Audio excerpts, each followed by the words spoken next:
यसुल मसीह के बरकत और कद्दूस नाम में आप सबों को एवेंजलिस्ट राखल पीटर की तरफ से सलाम। आज जिस मजमून पर हम बात करने लगे हैं वो है द पावर ऑफ प्रेयर की बरकत, दुआ की कुव्वत और ताकत पर हम बात करेंगे। सबसे पहले हम बात करते हैं कि लफ्ज़ दुआ बाइबल मुक़द्दस में 320 से ज़ायद मरतबा आया है। जी हाँ, इब्तदाई दौर में लोग दुआ करना जब नहीं जानते थे तो वो खुदा का नाम लेना ही दुआ समझते थे। जी हाँ, उसके बाद लोगों ने खुदा से बातचीत करने को दुआ कहा, खुदा से मिन्नत करने को, खुदा से विनती दरख्वास्त और इल्तिजा करने को, इल्तमास अर्ज और मांगने को दुआ का नाम दिया। जी हाँ, खुदावन को कॉल करना, खुदावन से बात करना दुआ कहलाता है। खुदा के साथ कम्युनिकेट करना, राब्ते में आना दुआ कहलाता है।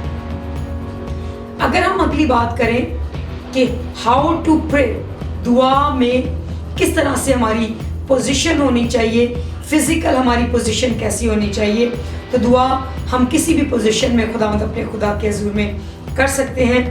और इसके लिए हम नबियों, पैगंबरों, खादमों को देखते हैं कि वो घुटने टेक कर भी खुदा के हुज़ूर में दुआ करते थे, हाथ उठाकर भी खुदा के हुज़ूर में दुआ करते थे, खड़े होकर भी खुदा के हुज़ूर में दुआ करते थे और सरनुगु होकर भी खुदा के हुज़ूर में, मुंह के बल ऊंधे मुंह होकर भी खुदा के हुज़ूर में दुआ करते हुए लोग हमें नजर आते हैं। राख और खाक में भी दुआ करते हुए हमें नजर आते हैं और यरूशलेम की तरफ अपना मुंह करके भी दुआ करते हुए हमें नजर आते हैं। सो ये बहुत सारे तरीके हैं जिनके ज़रिए से हम खुदावंद अपने खुदा के हुज़ूर में दुआया हालत में, दुआ की सूरत में हाजिर हो सकते हैं और उसकी बरकत को अपनी लाइफ में प्रे के वसीला से, उसकी पावर को अपनी लाइफ में प्रे के वसीला से रिसीव करते हैं। नेक्स्ट बात जो हम सीखते हैं वो है वेयर डू वी प्रे। जी हाँ, मुख्तलिफ लोगों के दुआ करने की मुख्तलिफ जगह, मुख्तलिफ मुल्क और मुख्तलिफ पोजीशंस हैं, जगह हैं, लेकिन मसीह किसी भी वक्त में खुदावंद अपने खुदा के हुज़ूर में, किसी भी जगह पर खुदावंद अपने खुदा के हुज़ूर में दुआ के लिए आ सकते हैं। मत्ती 6 बाब की 6 आयत में लिखा है, जब तू दुआ करे तो अपनी कोठरी में जा और दरवाज़ा बंद करके अपने बाप से जो पोशीदगी में देखता है दुआ कर। जी हाँ, हम पर्सनल प्रेयर को खुदावंद अपने खुदा के हुज़ूर में अच्छा है कि पोशीदगी में करें और उसके बाद हम खुदावंद अपने खुदा के हुज़ूर में खुदा की हैकल में दुआ कर सकते हैं। जिस तरह से हन्ना ने खुदावंद की हैकल में दुआ की, सुलेमान ने खुदा की हैकल में दुआ की, मूसा ने खुदा की हैकल में या खैमा में जाकर खुदावंद अपने खुदा के हुज़ूर में दुआ की। हम मुख्तलिफ जगहों पर जहाँ कहीं हमें मौका मिलता है खुदावंद अपने खुदा का नाम ले सकते हैं और उससे दरख्वास्त, इल्तिजा और मुनाजात कर सकते हैं। अगर हम बात करें व्हेन शुड वी प्रे, हम किस वक्त में दुआ करें, तो दुआ के लिए हमारे लिए कोई ख़ास वक्त मुकर्रर नहीं, बल्कि किसी भी वक्त में हम खुदावंद अपने खुदा के हुज़ूर में उसके बेटे और बेटियां होते हुए आ सकते हैं। बेशक वो बादशाहों का बादशाह है, मालिकों का मालिक है, तो भी वो अपने बेटे और बेटियों को ये हक अता करता है, ये हक बख्शता है कि वो किसी भी वक्त में खुदावंद की हुज़ूरी में दुआ के लिए आ सकते हैं। और इसीलिए लूका की इंजील उसके 18वें बाब में लिखा है, हर वक्त दुआ करते और हिम्मत ना हारना चाहिए।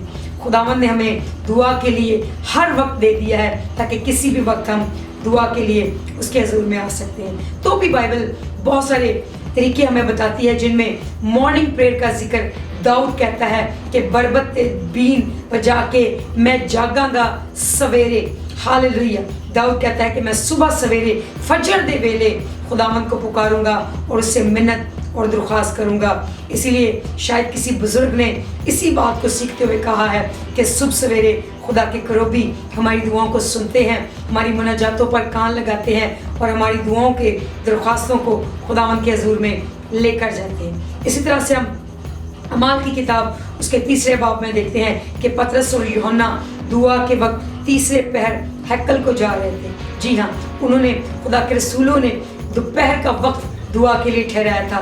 दोपहर के वक्त में वो हैकल में जाते और दुआ करते हुए में नज़र आते हैं। और वहीं पर हमें एक मशहूर तरीन वाक़या नज़र आता है जब एक जन्म का लंगड़ा हैकल में आता है ताकि लोगों से भीख मांगे, और वो पतरस और यूहन्ना को देखता है और भीख मांगने की गर्ज से उनकी तरफ देखता है। लेकिन पतरस उसे कहता है कि सोना चांदी तो हमारे पास है नहीं, जो कुछ है वो तुझे देते हो, यीशु मसीह नासरी के नाम से उठ और चल फिर। और वो लंगड़ा उसी घड़ी उठ खड़ा होता है और चलने फिरने लगता है। आमीन, हालेलुया। जी हाँ, जब हम एक्स्ट्रा टाइम में खुदावंद अपने खुदा के हुजूर में दुआ करते हैं, मिन्नत करते हैं, दुआया वक्त देते हैं खुदा को, तो खुदावंद भी हमें एक्स्ट्रा बरकत, extra healing, extra anointing, extra blessing जो है वो हमारी ज़िंदगी में ट्रांसफ़र करता है। इसलिए खुदा की बंदी मैरलन की कहती है, more prayer more power, no prayer no power. अगर हम खुदावंद से ज़्यादा बरकत लेना चाहते हैं तो ज़्यादा दुआ करनी होगी, और अगर हम अपनी बरकत को नहीं लेना चाहते तो फिर ना भी दुआ करें तो कोई बात नहीं। बाइबल मुक़द्दस नेक्स्ट जो बात हमें सिखाती है, ज़बूर की किताब कहती है, जब मैं अपने बिस्तर पर तुझे याद करूं। जी हाँ, दाऊद अपने बिस्तर पर भी खुदावंद को याद करता है। वो कहता है कि खुदावंद मेरी ख्वाबगाह की छानबीन कर और देख के मुझ में कोई बुरी रविश तो नहीं है। वो जानता है कि सोने से पहले दुआ करना हर इंसान के लिए लाजिम है कि वो पूरे दिन की शुक्रगुजारी खुदावंद के सामने करे और अगले दिन के लिए खुदावंद अपने खुदा से मदद मांगे। जी हाँ, सोने से पहले, अपने बिस्तरों पर जाने से पहले हमें खुदा के हजूर में झुकना लाजिम है। और यहूदी लोग अपने बच्चों को ये तरीक़ेकार सिखाए हुए थे। उन्होंने अपने बच्चों को ये बात कही थी कि सोने से पहले दुआ करना है, और दुआ के आखिरी अल्फाज होंगे कि खुदा मैं अपनी रूह तेरे हाथों में सौंपता हूँ। और यही दुआ यीशु ने सलीब पर की, और आखिरी अल्फाज जो यीशु के मुँह मुबारक से निकले वो यही थे कि बाप मैं अपनी रूह तेरे हाथों में सौंपता हूँ। ये वही दुआ है जो सोने से पहले यहूदी लोग आखिरी अल्फाज खुदावंद अपने खुदा के हुजूर में अदा करते थे। यही सबब है कि खुदा का बंदा दानियल नबी दिन में 3 बार घुटने टेक कर बिला नागा खुदा के हुजूर में हस्बे मामूल दुआ करता है, और उसका नतीजा उसे ये मिलता है कि जब उसे सज़ा के तौर पर शेरों की मान में भी डाल दिया जाता है तो शेरों के मुंह को खुदा बंद कर देता है। जो लोग अपनी ज़िंदगी में दुआ की रूटीन को जारी और सारी करते हैं, दुआ ये रूटीन को अपनी ज़िंदगी में अपनाते हैं, खुदा उन्हें ब्लेस करता है। और हर किस्म के शेरों के मुंह को उनकी ज़िंदगी में, चाहे वो महंगाई के शेर हों, चाहे वो बेरोज़गारी के शेर हों, चाहे वो बीमारियों के शेर हों, चाहे वो तंगदस्ती के शेर हों, खुदा उनके मुंहों को उन पर बंद कर देता है जो लोग प्रेयर ऑफ पावर से वाकिफ़ होते हैं। अगर हम बात करें कि हम क्यों दुआ करें, तो दुआ मांगने की 1, 2, 10, 20, 50 नहीं बल्कि हज़ारों और सैकड़ों रीजंस हैं, जिनमें से चंद एक पर मैं बात करूंगी। कि नंबर 1 लूका की इंजील में लिखा है, मांगो तो तुमको दिया जाएगा।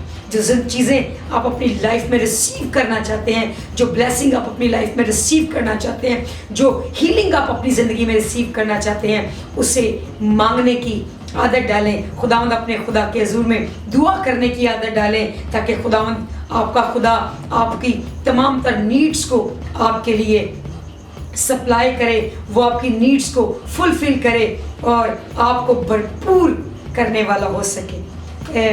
Pray help in hard time. जी हाँ, प्रेयर हमारी हेल्प करती है हार्ड टाइम में, सफरिंग के टाइम में, डिफ़िकल्टी के टाइम में, प्रॉब्लम्स के टाइम में। क्योंकि लूका 22 बाब उसकी 40वीं आयत में लिखा है, जागो और दुआ करो ताकि आजमाइश में ना पड़ो।